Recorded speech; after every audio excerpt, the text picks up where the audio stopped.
Snow, and this is Gas and Go.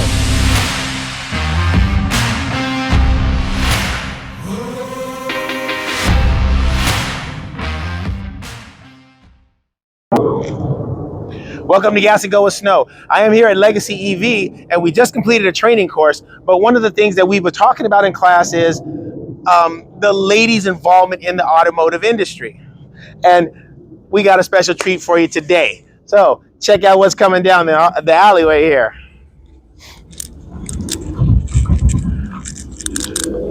All right.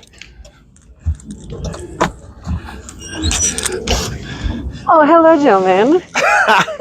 Well, Miss Bailey, how you doing today? Not too shabby. How are you? Good. I was just talking to the Gas and Go alumni here about ladies in the automotive space. Yes. And luck would have it, we have you driving up in this nice little, what is this? It's got to be a Chevy. It's a Model A. Hello, 1930. Oh, okay. All right. Well, there you go. So a 1930 Ford. But before we talk about that, let me ask you a question. Mm-hmm.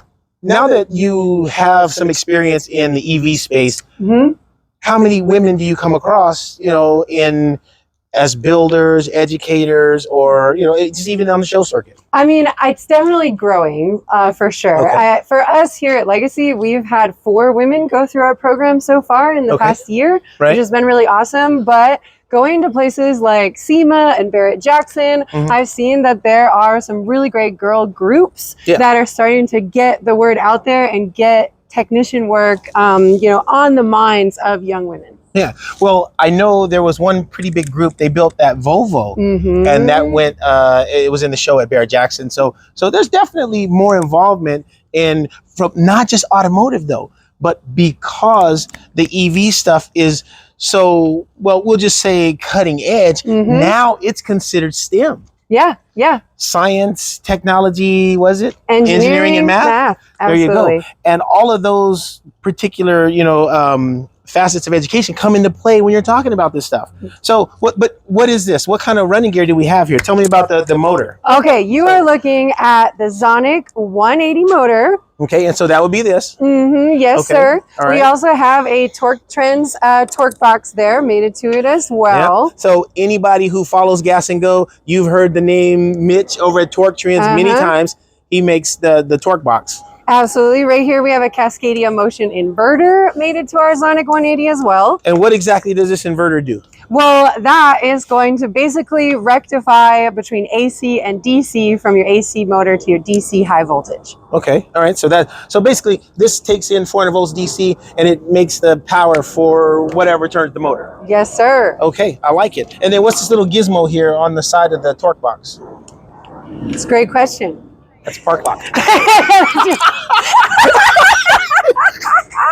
That, of course, is the Torque Trends gear production box with a park lock. You can get it with or without a park lock. Yes, you can. What does the park lock do? It's like, it locks the car. It's going to put it in brake. No problem.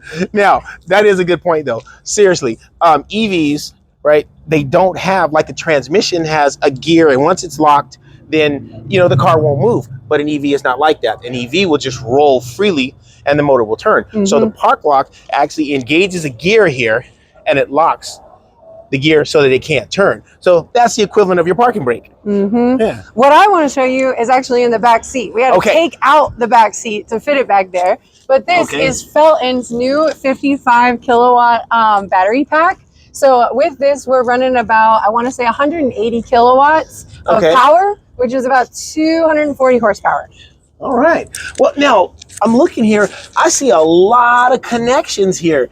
So is everything you need, contactors, high voltage lines, BMS, motor control units, charger, all that DC converter, all that is in the box? Well, pretty much. I mean, and these peripheral controls. So you can see we're using the AEM VCU 200 that serves as that central brain of this pack. And then we're also using the Felton 6 kilowatt charging system, which is good for level 1 and level 2. And it's also CCS compatible. Nice. Okay. Now I'm looking at the dashboard here and it's fairly Spartan, But man, it's really nice. It's clean. Mhm. And now I think you would probably be better suited driving this than me.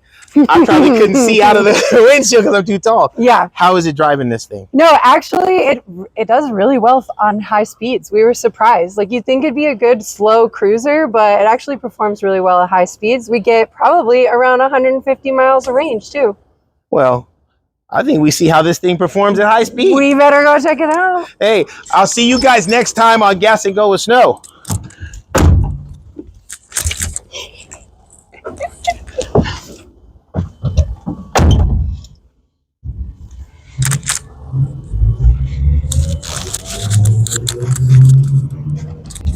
Turn on my